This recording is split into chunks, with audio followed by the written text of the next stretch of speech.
Class 7 আমরা revision class করছিলাম, question bank করছিলাম। আগের দিন কিছু কোশ্চেন আমরা আলোচনা করেছিলাম, আজকে তার আরও কিছু কোশ্চেন দেখব।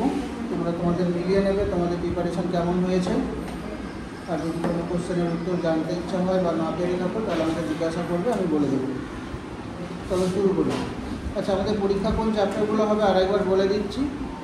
পরীক্ষা হবে এবারে থার্ড ইউনিটে বা থার্ড সামেটিভ এক্সামেতে জল দূষণ, মাটি দূষণ, ইউরোপ মহাদেশ, বায়ুর চাপ, ভূমিরূপ, নদী, পৃথিবীর পরিক্রমণ, পৃথিবী পৃষ্ঠের অবস্থান নির্ণয়। এই চ্যাপ্টারগুলো আমাদের এবারে পরীক্ষা হবে। 70 নম্বরের পরীক্ষা হবে।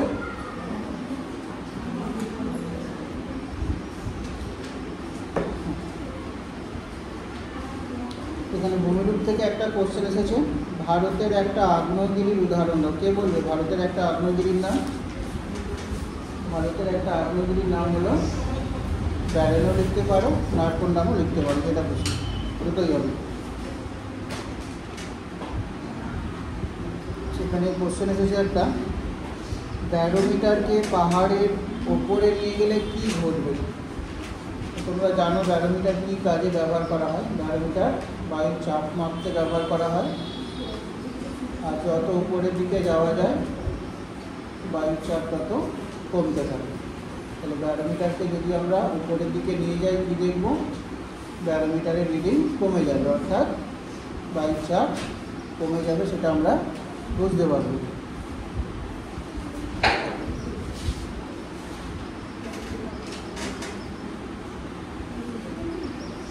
এখানে আবার একটা কোশ্চেন দিয়েছে, সেটা হচ্ছে পোল্ডারল্যান্ড ড্যাশ মণ্ডলে অবস্থিত।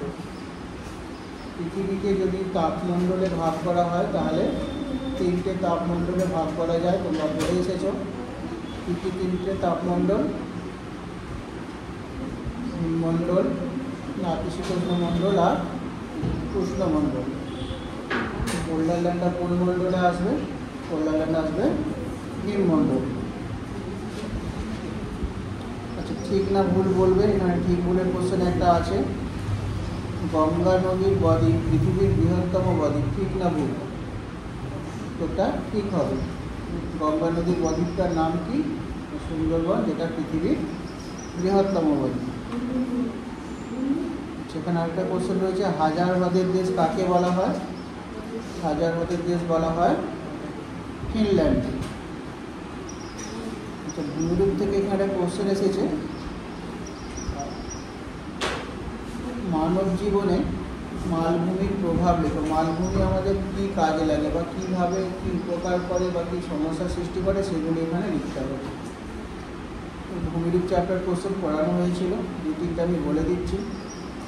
মালভূমি অঞ্চলের জলবায়ু সাধারণত শুষ্ক প্রকৃতির হয়ে থাকে, ফলে জনবসতি একটু কম লক্ষ্য করা যায়। আবার মালভূমি অঞ্চলে খনিজ প্রচুর পাওয়া যায়, তাই মালভূমির যে অংশে খনিজ পদার্থ পাওয়া যায় সেই জায়গাগুলোতে কিন্তু জনবসতি বেশি লক্ষ্য করা যায়। আবার মালভূমি থেকে উৎপন্ন নদীগুলো খুব খরস্রোতা হয়ে থাকে, ফলে সেখানে খুব ভালো জলবিদ্যুৎ উৎপাদন করা যায়। এইগুলো দিকে তোমরা লিখবে। 2 নম্বরে কোশ্চেন রয়েছে, মালভূমির প্রভাব লিখবে। আচ্ছা, এখানে একটা টিকার কোশ্চেন রয়েছে, জলপ্রপাত, এটাও ভূমিরূপ চ্যাপ্টার কোশ্চেন। জলপ্রপাত কি? যদি এক কথায় বলি তাহলে নদীর জলরাশি উপরের শিলাস্তর থেকে নিচের শিলাস্তরে ঝাঁপিয়ে পড়লে তাকে জলপ্রপাত বলা হয়। তো কেন ঝাঁপিয়ে পড়বে নদীর জল উপর থেকে নিচের শিলাস্তরে? যদি সেখানে বৈষম্যমূলক ক্ষয়কার্য হয়ে থাকে, যদি সেখানে ভৃগুর সৃষ্টি হয়ে থাকে,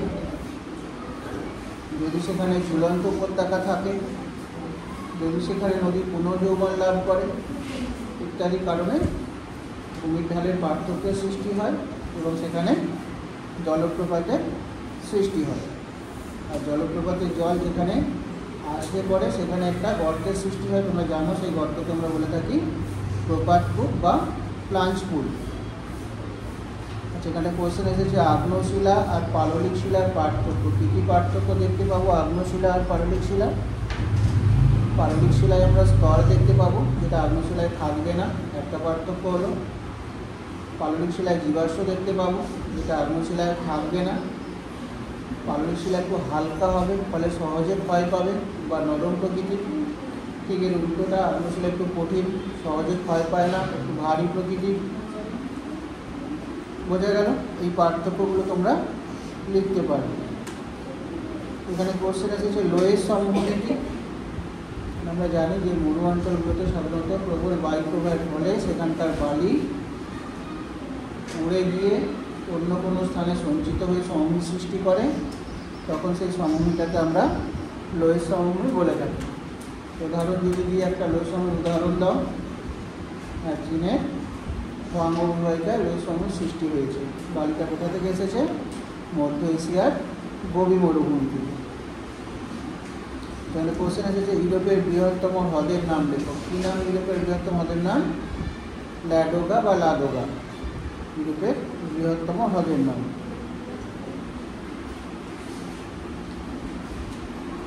জল বিভাজিকা কাকে বলে? জল বিভাজিকা অর্থাৎ জলকে ভাগ করেছে। এখানে জলকে তো আর ভাগ করা যাবে না, জলের ধারাকে ভাগ করেছে। কীরকম? আমরা জানি যে জল ভূমির ঢাল অনুসারে প্রবাহিত হয়। এবার কল্পনা করো কোনো একটা অঞ্চলে বৃষ্টির জল পড়লো, সেই জলটা কোন দিকে যাবে? সেদিককার ঢাল অনুসারে। যখন কোনো একটা উচ্চভূমি এইরকম দুটো জলধারাকে বা জলরাশিকে ভাগ করে থাকে, তখন তাকে বলা হয় জল বিভাজিকা।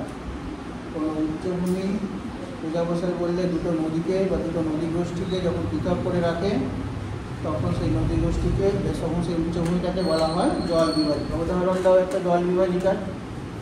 যেমন ধরো পাঞ্জাব উচ্চভূমি, কাকে আলাদা করেছে? সিন্ধু নদী ব্যবস্থাকে এবং গঙ্গা নদী ব্যবস্থাকে আলাদা করেছে। তাহলে পাঞ্জাব উচ্চভূমি হয়ে যাবে একটা জল বিভাজিকার উদাহরণ। শর্ট কোশ্চেন একটা, টেবিল ল্যান্ড কাকে বলা হয়? আমরা জানি যে মালভূমিকে টেবিল ল্যান্ড বলা হয়। কেন বলা হয়? কারণ মালভূমি দেখতে অনেকটা টেবিলের মতো, যার উপরিতলটা সমতল এবং পার্শ্বদেশের ঢাল খুবই খারাপ, এই জন্য মালভূমিকে বলা হয় টেবিল ল্যান্ড। আচ্ছা, নদী বাঁধগুলোকে কী বলে ডাকা হয়? নদী বাঁধগুলোকে বলা হয় মিয়েন্ডার। কেন না, মিয়েন্ডার নামের একটা নদীতে এরকম অসংখ্য বাঁধ দেখা যায়, যেখানে আমরা নদী বাঁধ দেখতে পাই তাকে বলে থাকি মিয়েন্ডার। আচ্ছা, সত্য মিথ্যার কোশ্চেন একটু আগে যেটা আলোচনা করে দিলাম, মালভূমি অঞ্চলের নদীগুলো খরস্রোতা হয়। এটা ঠিক হবে না ভুল হবে? এটা ঠিক হবে। ওই জন্য বললাম ঢাল খুব বেশি হয়ে থাকে, পার্শ্বদেশের ঢাল, ফলে সেখানে একটু আগেই বললাম জলপ্রপাতের সৃষ্টি হয়, জলবিদ্যুৎ উৎপাদনের সুবিধা হয়। তাহলে মালভূমি অঞ্চলের নদীগুলো খরস্রোতা, এটা ঠিক হবে। ভূমির ঢাল বেশি থাকার জন্য এবং পার্শ্বদেশের ঢালও বেশি থাকার জন্য মালভূমি অঞ্চলের নদীগুলো খরস্রোতা প্রকৃতির হয়ে থাকে।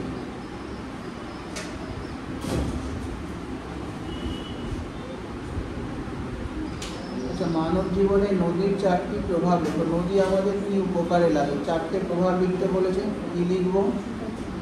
নদীর জলকে আমরা পরিষ্কার করে বা ফিল্টার করে পানীয় জল রূপে ব্যবহার করতে পারি। নদীর জলকে আমরা জমিতে চাষের কাজে ব্যবহার করে থাকি, অর্থাৎ জলসেচের কাজে ব্যবহার করে থাকি। নদী থেকে আমরা মাছ ধরে থাকি। নদীতে আমরা নৌকা চালাই, অর্থাৎ যোগাযোগের মাধ্যম রূপে ব্যবহার করি। বোঝা গেল? নদীর জলকে শিল্প কলকারখানায় আমরা ব্যবহার করে থাকি। নদীর জলকে কাজে লাগিয়ে বা জলের প্রবাহকে কাজে লাগিয়ে আমরা জলবিদ্যুৎ উৎপাদন করে থাকি। বোঝা গেল? তোমরা লিখতে পারবে এখানে মানব জীবনে নদীর প্রভাবগুলো, সমস্যা নেই, খুব সহজ কোশ্চেন। এবার এখানে কোশ্চেন এসেছে বায়ুর চাপ কাকে বলে? বায়ুর চাপ কাকে বলবো? আমরা জানি যে বায়ুর ওজনকেই বায়ুর চাপ বলা হয়ে থাকে। প্রমাণ বায়ুচাপের মান কত? 1013.25 মিলিবার। বায়ুচাপ কোন যন্ত্র দিয়ে আমরা মেপে থাকি? ব্যারোমিটার যন্ত্র দিয়ে মেপে থাকি। বায়ুর চাপ কয় রকমের? বায়ুর চাপ 2 রকমের। কী কী? একটা উচ্চচাপ আর একটা নিম্নচাপ। কাকে বলবো উচ্চচাপ?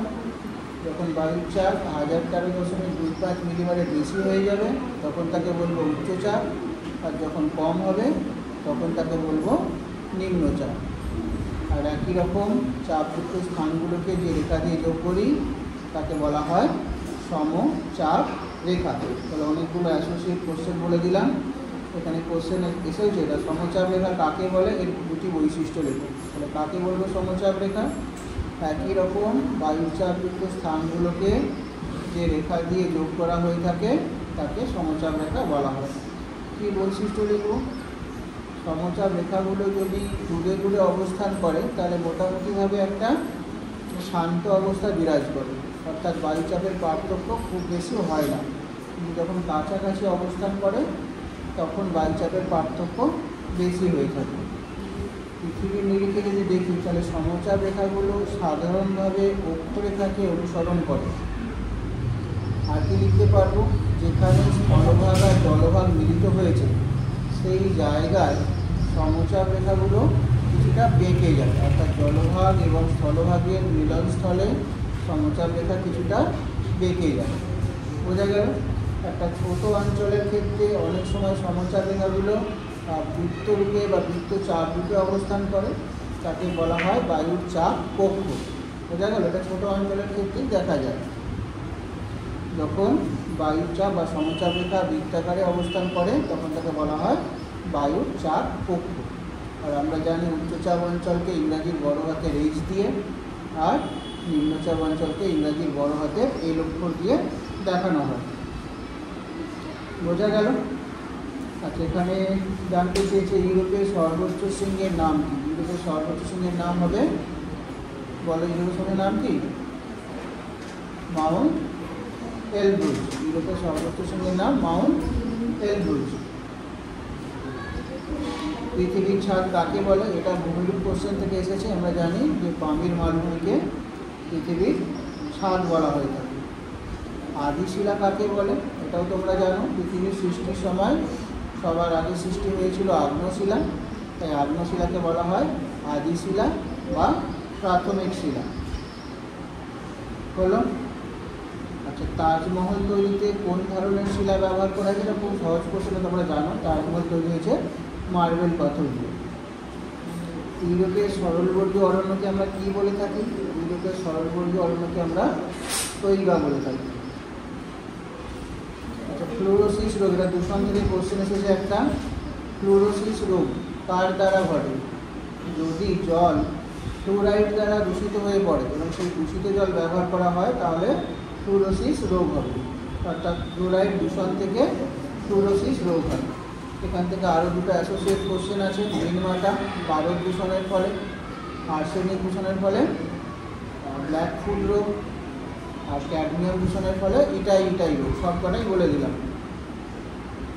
আচ্ছা, ইউরোপের কোন শহরটা হিরে কাটা আর পালিশ শিল্পের জন্য বিখ্যাত? খুব ইম্পর্টেন্ট কোশ্চেন।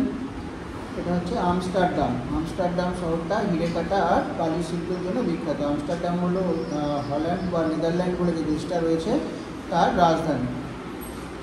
আচ্ছা, কোন শিলাকে স্তরীভূত শিলা বলা হয়? একটু আগে আমি তোমাদের পার্থক্য বলেছি আগ্নেয়শিলা আর পাললিক শিলা, সেখানে বলেছি পাললিক শিলার স্তর দেখা যায়, তাই পাললিক শিলার আর এক নাম হলো স্তরীভূত শিলা, যেহেতু স্তর দেখতে পাই।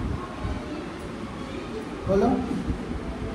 আচ্ছা, চারনোবিল দুর্ঘটনা কোন দেশে হয়েছিল? তোমরা জানো চারনোবিলটা ইউক্রেনে রয়েছে, রাশিয়া বর্তমানে ইউক্রেনে। বোঝা গেল? উচ্চতা বৃদ্ধির সাথে সাথে বায়ুচাপের কী পার্থক্যের সৃষ্টি হবে? এটা আমরা প্রথমেই বলেছিলাম এই ব্যারোমিটারকে তুলে নিয়ে গেলে কী দেখবো, সেই একই রকমেরই কোশ্চেন। যদি আমরা উপরের দিকে যাই তাহলে বায়ুর চাপ কমে যাবে।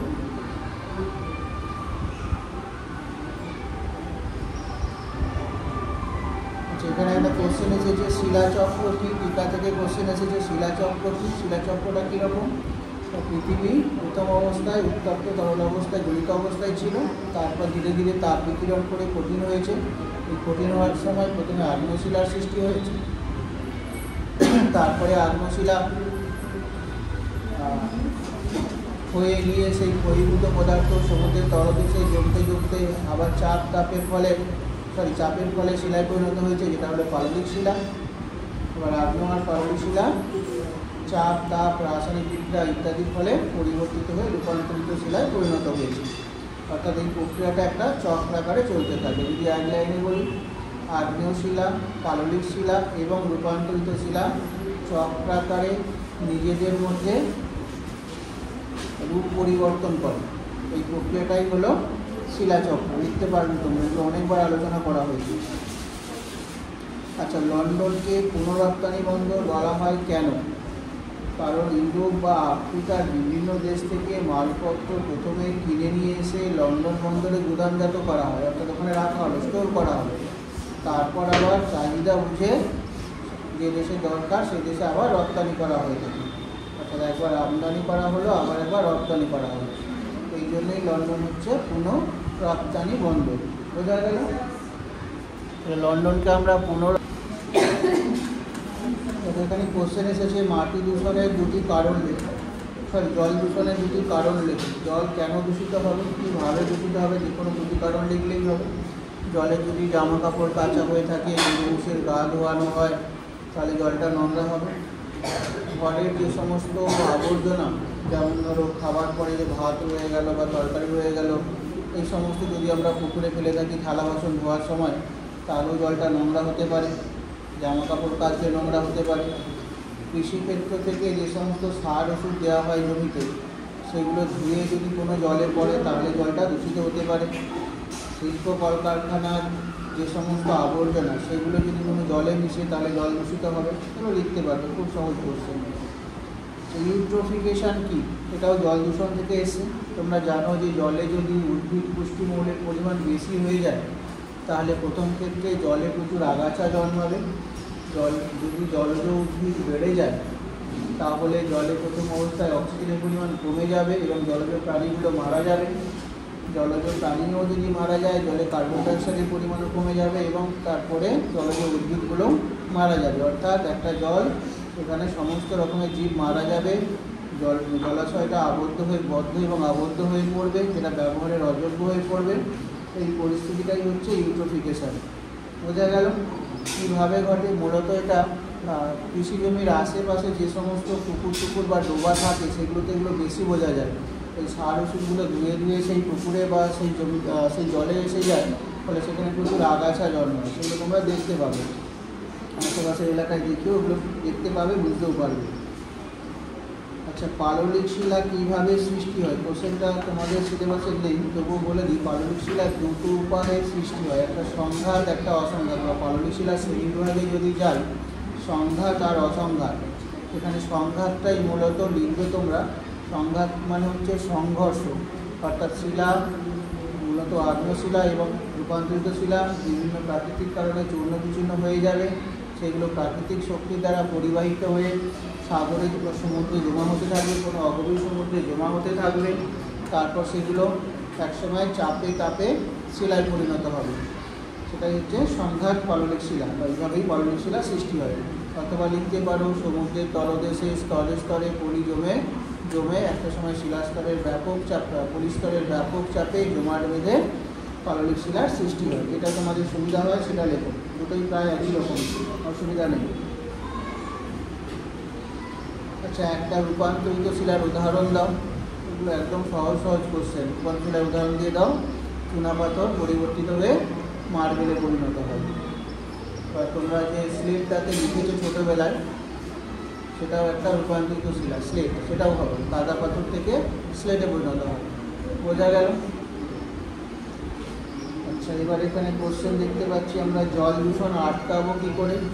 জল দূষণের প্রতিকার বা প্রতিরোধের উপায়গুলো লেখো। একটু আগে আমরা আলোচনা করলাম জল কীভাবে দূষিত হয়, ঠিক তার উল্টোগুলো যদি আমরা করি তাহলে আমরা জল দূষণকে আটকাতে পারবো।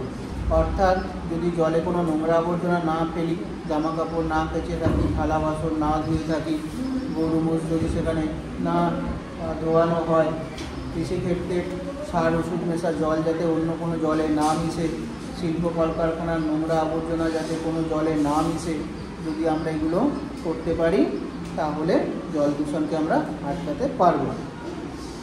বোঝা গেল?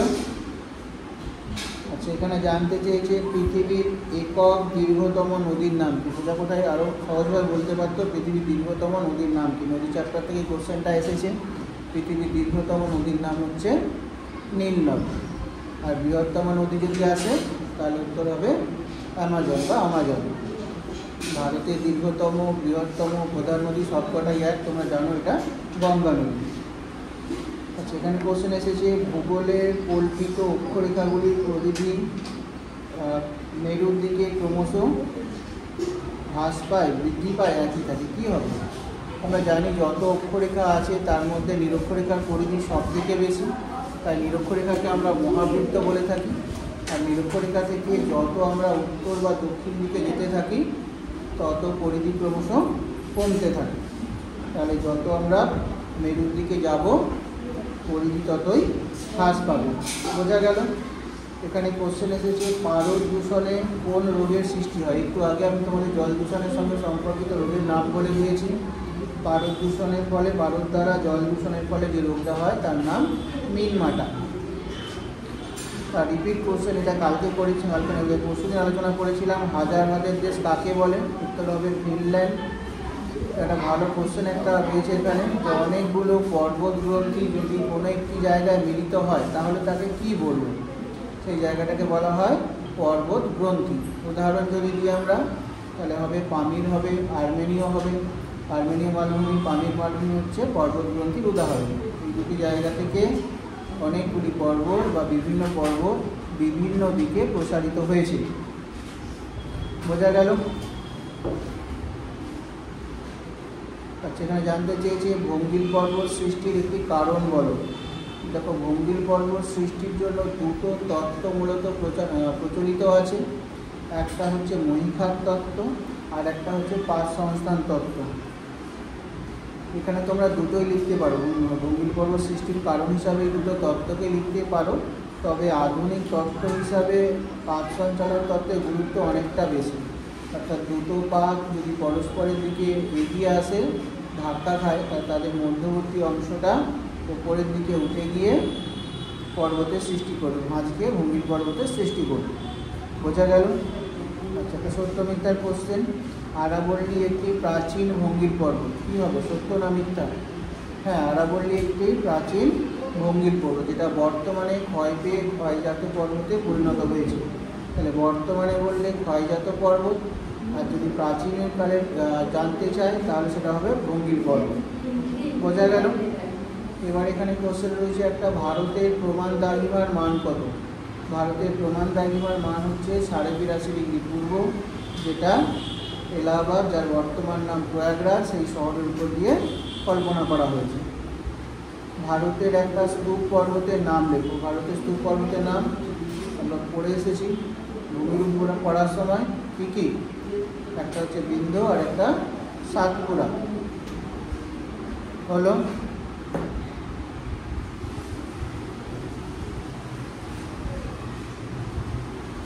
ভারতের একটা আন্তর্জাতিক নদীর নাম লিখুন। দেখো, আগে আন্তর্জাতিক নদী কাকে বলে সেটা জানো। একটা নদী যখন একাধিক দেশের উপর দিয়ে প্রবাহিত হয় তখন সেই নদীটাকে আন্তর্জাতিক নদী বলা হয়। যেহেতু ভারতের বলেছে তাহলে নদীটাকে অবশ্যই একটুখানি হলেও ভারতের উপর দিয়ে প্রবাহিত হতে হবে। তোমরা সিন্ধু লিখতে পারো, যেটা প্রথমে চীনে, তারপর ভারতে, তারপর পাকিস্তানে প্রবাহিত হয়েছে। ব্রহ্মপুত্র লিখতে পারো, যেটা প্রথমে চীনে, তারপর ভারতে, তারপর বাংলাদেশের উপর দিয়ে প্রবাহিত হয়েছে। বোঝা গেল? গঙ্গাও লিখতে পারো, তবে গঙ্গার একটা শাখা কিন্তু বাংলাদেশে যায়নি, আর একটা শাখা অবশ্যই বাংলাদেশে গেছে, তবে হবে সেই হিসাবে বললে এটাও হওয়া উচিত।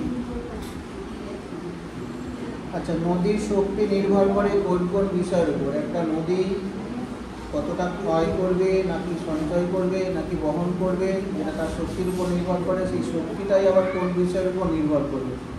নদীর শক্তি নির্ভর করবে নদীতে জলের পরিমাণের উপর, নদীটা কত জোরে প্রবাহিত হচ্ছে অর্থাৎ সেখানকার ভূমির ঢালের ওপর, আর যে অঞ্চলের উপর দিয়ে নদীটা প্রবাহিত হচ্ছে সেখানকার শিলার প্রকৃতির ওপর। যদি শিলা নরম শিলা হয়ে থাকে তাহলে তার নদীটাকে সহজেই ক্ষয় করবে, যদি কঠিন শিলা হয়ে থাকে তাহলে নদী ক্ষয় করতে বেশি শক্তি লাগবে বা সহজে ক্ষয় করতে পারবে না। সেবার এখানে কোশ্চেন এসেছে একটা, আই আকারের নদী উপত্যকা কোন অঞ্চলে দেখতে পাবো? আই আকারের নদী উপত্যকা বা ক্যানিয়নকে আমরা দেখতে পাবো শুষ্ক পার্বত্য অঞ্চলে, আর ভি আকারের নদী উপত্যকা বা গিরিখাতকে আমরা দেখতে পাবো বৃষ্টিবহুল পার্বত্য অঞ্চলে। এর আগে আমি তোমাদের ভি আকারের নদী উপত্যকা এবং আই আকারের নদী উপত্যকার পার্থক্য পড়িয়ে দিয়েছি। এখানে কোশ্চেন রয়েছে, নদী অববাহিকার সংজ্ঞা দাও। নদী অববাহিকা কাকে বলবো? এটা আমি তোমাদের খুব সহজ করে এক লাইনে বলে দিয়েছিলাম। কোনো একটা অঞ্চলের বৃষ্টির জল যে নদীর মাধ্যমে পরিবাহিত হয় সেই অঞ্চলটাই হলো ওই নদীর অববাহিকা। অর্থাৎ আমাদের এখানে বৃষ্টি হলে সেই জলটা কার দ্বারা? সাগরে মিশছে। কোন নদী দ্বারা সাগরে মিশছে? প্রথমে আশেপাশে নালা টালা দিয়ে কোনো একটা নদীতে যাবে। আমাদের এখানে আশেপাশে কাঁসাই নদী আছে, কাঁসা নদীতে যাবে। তারপর সেই কাঁসা নদীটা গিয়ে গঙ্গাতে মিশবে, তাহলে গঙ্গাতে গেল আমাদের এখানকার জল। তারপর চলে গেল বঙ্গোপসাগর। তাহলে আমাদের এই এলাকাটা বা আমাদের গ্রামটা হয়ে গেল গঙ্গা নদীর অববাহিকা। বোঝা গেল?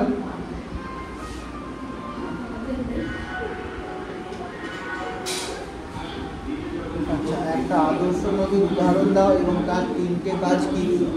আমরা আদর্শ নদী বলতে বুঝি যে নদীর গতিপথে বা প্রবাহ পথে পার্বত্য প্রবাহ, সমভূমি প্রবাহ এবং বদ্বীপ প্রবাহ সুস্পষ্টভাবে দেখা যায়, তাকে আদর্শ নদী বলা হয়ে থাকে। যেমন আমাদের দেশের যদি ধরি আমরা উদাহরণ হিসাবে দেখি তাহলে হবে গঙ্গা।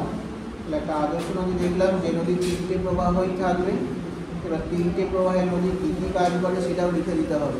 পার্বত্য প্রবাহে নদী ক্ষয় কাজ করবে, সমভূমি প্রবাহে নদী মূলত বহন কাজ করবে, আর বদ্বীপ প্রবাহে নদী সঞ্চয় কাজ করবে। তাহলে নদীর কটা প্রবাহ দেখলাম, সেই প্রবাহতে নদী কী কী কাজ করে আশা করি তোমরা বুঝে গেছো।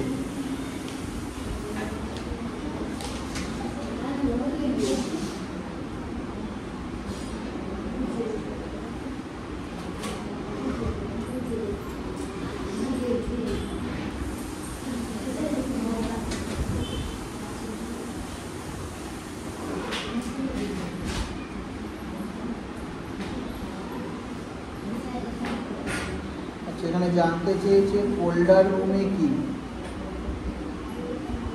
দেখো, পোল্ডার শব্দের অর্থ হচ্ছে সমুদ্র গর্ভ থেকে উদ্ধার করা জমি।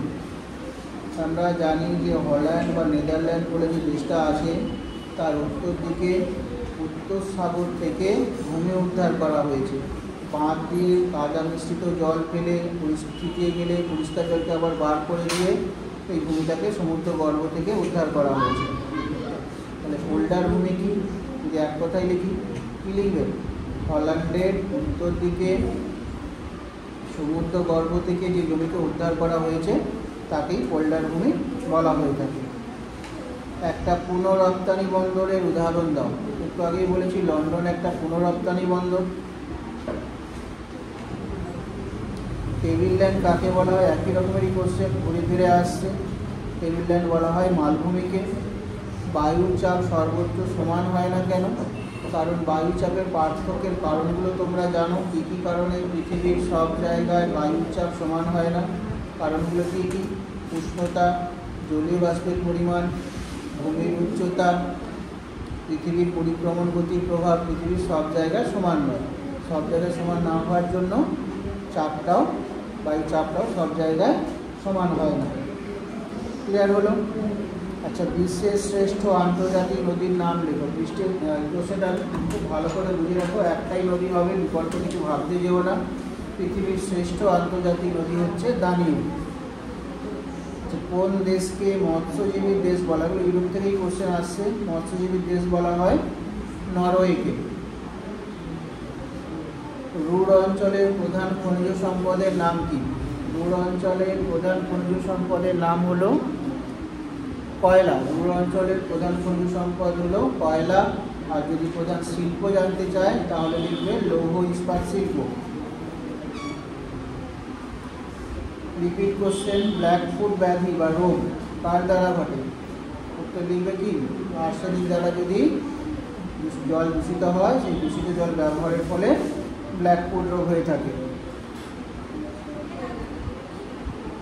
একই রকমেরই সব কোশ্চেন। মালভূমির অপর নাম কি? ঘুরিয়ে দিয়েছে কোশ্চেনটাকে। মালভূমির অপর নাম হবে টেবিল ল্যান্ড।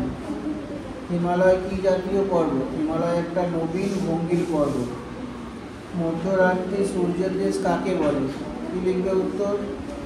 নরওয়ের হ্যামারফেস্ট বন্দর সংলগ্ন অঞ্চলকে মধ্যরাত্রি সূর্যের দেশ বলা হয়ে থাকে। কোন তারিখে পৃথিবী ও সূর্যের দূরত্ব সব থেকে বেশি হয়ে থাকে? আমাদের যে প্রথম যে চ্যাপ্টারটা আছে সেখানকার কোশ্চেন এটা। যখন দূরত্ব সব থেকে বেশি হয়ে থাকে তখন তাকে আমরা বলি অপসূর, আর দূরত্ব যখন কম হয়ে থাকে তখন তাকে বলি অনুসূর। এই অপসূর অবস্থানে দূরত্ব হয়ে থাকে 15,20,00,000 কিমি, যেটা ঘটে থাকে 4 জুলাই। আর অনুসূর অবস্থানে দূরত্ব হয়ে থাকে 14,70,00,000 কিমি, যেটা ঘটে থাকে 3রা জানুয়ারি। আচ্ছা, এখানে জানতে চেয়েছে হয়ে গেল পৃথিবীর ছাদ কাকে, ওই একই কোশ্চেন, পৃথিবীর ছাদ কাকে বলবো আমরা? বামে মালভূমিকে। একই রকমের সব কোশ্চেনগুলো বারবার ঘুরে ফিরে আসছে।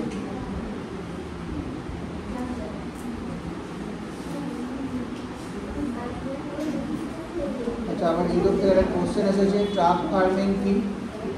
এটা আমরা ইউরোপে দেখতে পাই, গ্রামীণ অঞ্চল থেকে ট্রাকে করে শাকসবজি শহরগুলোতে পাঠানো হয়। এই পদ্ধতিটাকেই বলা হয় ট্রাক ফার্মিং।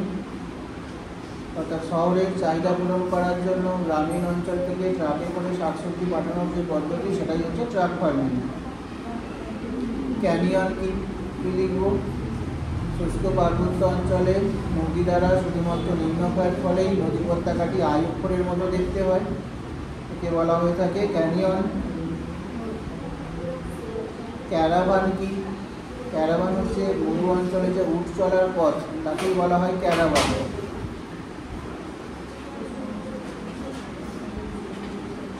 জিপিএস এর পুরো নাম কি?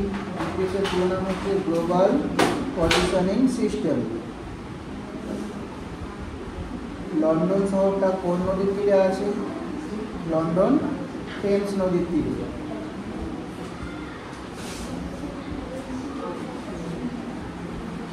মূল মধ্যরেখাটি কোন শহরের উপর দিয়ে কল্পনা করা হয়েছে? মূল মধ্যরেখাটি লন্ডনের গ্রিনিচ শহরের উপর দিয়ে কল্পনা করা হয়েছে। ভূমধ্যসাগরের আলোক স্তম্ভ কাকে বলা হয়ে থাকে? কি হবে উত্তর? ভূমধ্যসাগরের আলোক স্তম্ভ বলা হয় স্ট্রম্বোলি আগ্নেয়গিরিকে। চলো, আজকেও প্রায় আমি 6 কোশ্চেন আলোচনা করে দিলাম। তোমরা তোমাদের প্রিপারেশন মিলিয়ে দেখে নাও। এই পর্যন্তই থাক আজকে।